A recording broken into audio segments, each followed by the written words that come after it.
The storyline of salvation, the fulfillment of the Old and New Testament in the life of the appointed Son of God, Pastor Apollo C. Quiboloy. Why we need salvation. Once a man is appointed to die, then judgment. We need to use our own freedom of choice to go to heaven or hell.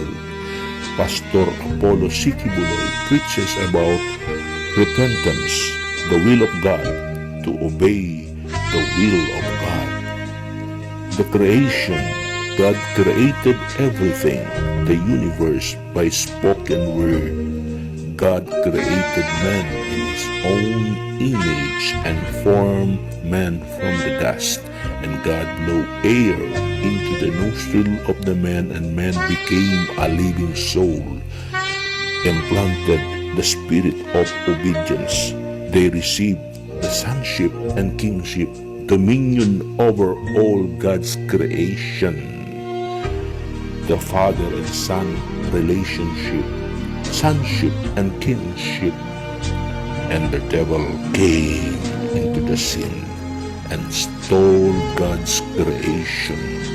Instead of us receiving the spirit of obedience, we receive the spirit of disobedience. All have sinned and come short with the glory of God.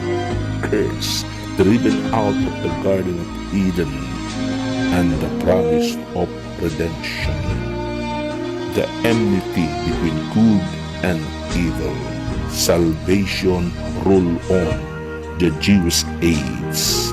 The calling of Abraham and Isaac. Jacob, the 12 sons of Jacob. Moses the deliverer. God's message to Pharaoh, to let my people go from the bondage of slavery in Egypt. Now, Moses, moving structure tabernacle, and still the Jewish nation stays stiff-naked. They rejected God as king. They want a human king. Saul, David, Solomon built the permanent structure. But this is the shadow of the things to come. Still, temporary arrangement. Still, they did not produce a son, and they need a deliverer. The begotten Son of God, for God so loved the world that he gave his begotten Son, and whosoever believe on him should not perish, but have everlasting life. Jesus Christ, the perfect model. The temptation of Jesus Christ. He won, and victoriously he took back again what was lost in the Garden of Eden. Came to his own, and his own received him not. They rejected the Messiah.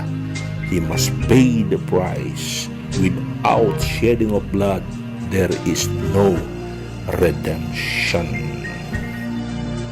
Jesus Christ offered the sonship and kingship by means of repentance, but the Jewish nation rejected the spiritual component.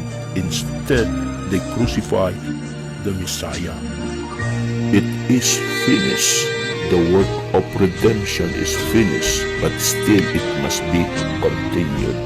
The fall of Lucifer, the devil. And now, the destruction of the temple. 70 AD, Titus General burned the temple. Through Paul the Apostle, salvation now entered, offered to the Gentiles. The parable of the growing seed, the life of Jesus Christ, from faith to faith, from Catholic faith,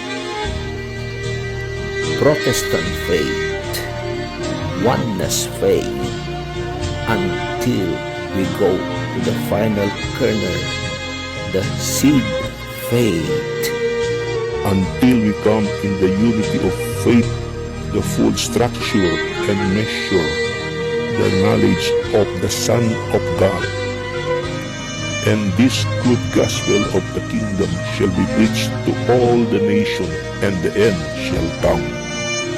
The kingdom nation is here, reaching out 200 countries, 2,000 cities all over the globe.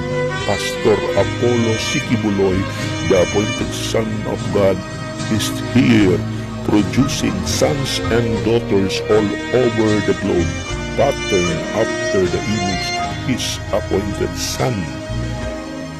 This is now the day of the Lord, the birth of the kingdom nation. Since April 13, 2005, the kingdom is here.